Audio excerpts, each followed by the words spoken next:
मलकापूर तालुक्यातील देवधाबा येथे प्रशासनाच्या दुर्लक्षाचा एक धक्कादायक प्रकार समोर आला आहे। तब्बल 1 वर्षापासून 15 शेतकऱ्यांचा वीज पुरवठा बंद होता।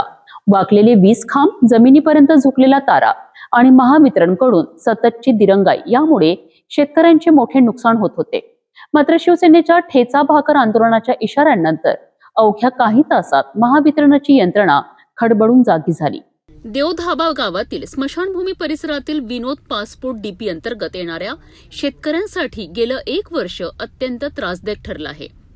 वीज खांब वाकल्यामुळे आणि उच्च दाबाचा तारा धोकादायक पद्धतीने खाली झुकल्यामुळे दुर्घटनेची शक्यता निर्माण झाली होती। परिस्थिती इतकी गंभीर होती की संबंधित भागाचा वीज पुरवठाच बंद करण्यात आला होता। याचा फटका 1-2 नव्हे तर तब्बल 15 शेतकऱ्यांना बसत होता।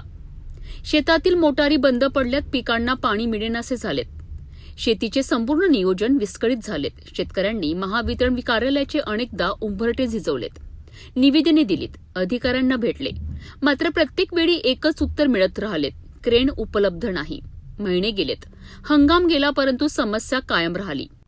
अखेर हतबल झालेल्या शेतकऱ्यांनी शिवसेना उद्धव बाळासाहेब ठाकरे पक्षाचे जिल्हा उपप्रमुख गजानन ठोसर यांच्याकडे धाव घेतली।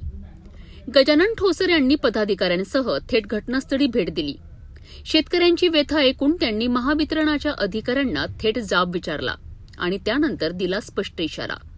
पुढील 2 दिवसात वीज पुरवठा सुरू झाला नाही तर महावितरण कार्यालयासमोर शेतकऱ्यांसह ठेचा भाकर आंदोलन छेडण्यात येईल। या इशाऱ्यानंतर मात्र वर्षभर शांत असलेली यंत्रणा अचानक वेगाने कामाला लागली। महावितरणाचे अभियंता खान आणि अभियंता RG तायडे यांनी तातडीने हालचाली सुरू केल्या। कंत्राटदार, हायड्रोक्रेन, ट्रॅक्टर आणि कर्मचाऱ्यांचे पथक घटनास्थळी दाखल झालेत।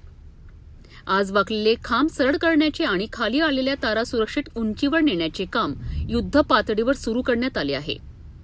1 वर्षापासून रखडलेले काम एका आंदोलनाच्या इशाऱ्यानंतर काही तासात सुरू होते। ही बाब प्रशासनाच्या कार्यपद्धतीवर गंभीर प्रश्नचिन्ह निर्माण करणारी आहे। शेतकऱ्यांच्या झालेल्या आर्थिक नुकसानीची भरपाई कोण देणार? जबाबदार अधिकाऱ्यांवर कारवाई होणार का? आणि सामान्य शेतकऱ्यांना न्याय मिळवण्याकरिता आंदोलनाचाच मार्ग का स्वीकारावा लागतो? हे प्रश्न आजही अनोत्तरितच आहे। देवधाबा येथील शेतकऱ्यांचा वीज पुरवठा अखेर सुरू झाला असला तरी या संपूर्ण प्रकरणाने प्रशासनाच्या दिरंगाईचा चेहरा पुन्हा एकदा समोर आणला आहे।